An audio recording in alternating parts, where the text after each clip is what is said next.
I can say this as a former player. All of my contemporaries, guys that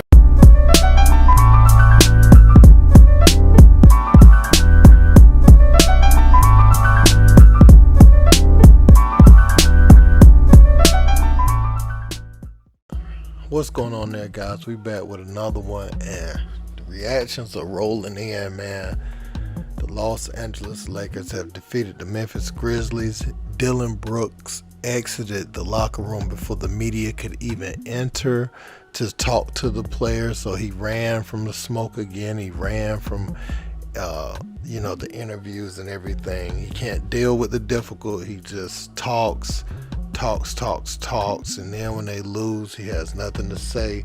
We got Shannon Sharpe talking about it, and he put up a tweet. He said, "Good thing Grizz and Ja aren't worried about the West, or they would really be in big trouble. Someone tell Bane I'll bet him and Mill there won't be a Game 7 this year in Memphis."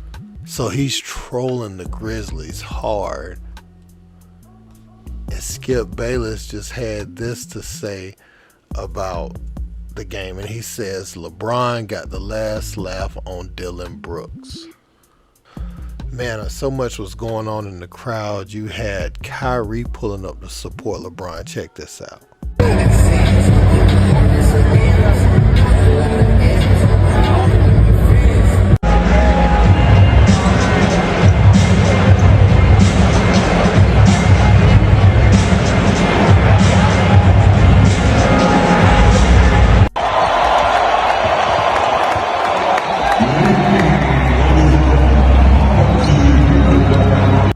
Then you had Robert Horry and Big Game James talking about everything that transpired and showing their excitement. Lakers win the series in dominant fashion. Let's remember back when they started 2-10, 8 games under 500. They finally got to 500 on March 24th. Tonight, a special night. Jack back in the building. The crowd wanted it. This franchise wanted it. And Big Game James, they got it done. They're moving on to the semifinals of the Western Conference. Give it to them. I want everybody to send me in a nice little worthy clap because these guys did what they were supposed to do at home. I lost my voice because we've been screaming watching the game. It's so much fun. The way the Lakers season started, 2-10. I think they had a percentage of, 0.3 or something like that to even make the playoffs. For them to not fold, because it would have been easy to just lose confidence with all the injuries and the record and all that, and have to play in, having to fight. But man, they showed some courage and putting their attitude in the right place and developing a team and peaking at the right time. And tonight was an example of all that coming together. The trade, bringing in new players, getting some time together, the defense coming back to where we knew it could be consistent, because tonight was a defensive performance to what they did tonight. Having a closeout at home, and I think before the game we all talked about how some of the role players are going to be key. And whether they started or not, Reeves, D'Angelo Russell's, he saved us the other night. He saved us 3 games in a row pretty much. Yeah. He hit those 3, got us back. Then in Memphis, hit some big threes. I'm excited. Rob, what's that say? Largest win by a 7 seed. What's the headline, Rob? It says, "Whoop that trick." And if y'all don't know what that means every time Memphis Grizzlies win a game, they have this song that comes on. It's called "Whip That Trick." Mm-hmm. What movie was that from? Don't know. Can't say it on TV. So the largest margin by far in the history of the NBA by a 7 seed. 40 points. 125 to 85. In the pregame show, we had a cool segment at the end there where we talked about some of the great Game 6s in Laker history. I want to put this one right there, at least for us in our 11 years that we've all been together. That was probably the most fun we've had watching a game.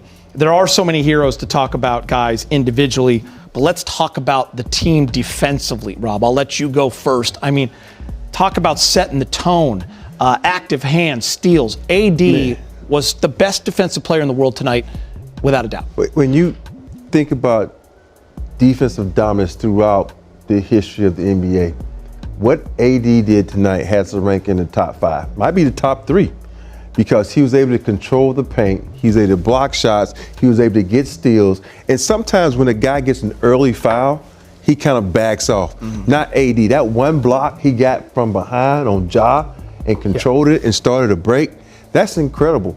And because usually you be like, no, I'm gonna back off because you're gonna need me down the line. And what I really like about it, he was all out effort. He didn't try to save anything for the offensive end. He said, I'm gonna do it all on the defensive end. And you gotta appreciate that. And secondly, they don't give enough credit to the coaches, but tonight, that defensive plan and AD's backing was great tonight. Brez, they showed a graphic at the end of the third quarter. It was 13-0 blocks. Lakers to Memphis. It ended up 15-2.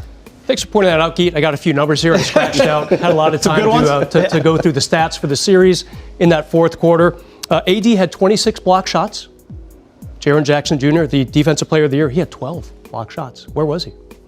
More important to me, Dillon Brooks for the series, guys, the guy who said LeBron was old, the guy who before the series began said, yeah, I can't wait to eliminate LeBron in the first round. He shot 31% in the series, Dillon Brooks. Finally, Desmond Bane, the guy who said there would be a Game 7 Sunday in Memphis. He was 5 for 16 tonight. Give it to him, Brez. That's all I got. Give it to him, Brez. That's all I got. Say those 3 words. Whoop that. Give it to him, Brez. Man, so as you saw the Lakers with Griddy in, mocking Ja Morant, you saw the excitement in the studio tonight. You saw Shannon Sharpe skip Bayless. You saw Kyrie pulling up so many headlines, so many things going on. But now the Lakers get a little bit of rest and they await, the winner of Golden State and Sacramento. So this helps the Lakers that Sacramento was able to push that series out a little bit longer. These guys get some rest, and we're looking forward to a good series, whoever wins. But hey, man, don't forget to like, share, and subscribe. Until next time, peace.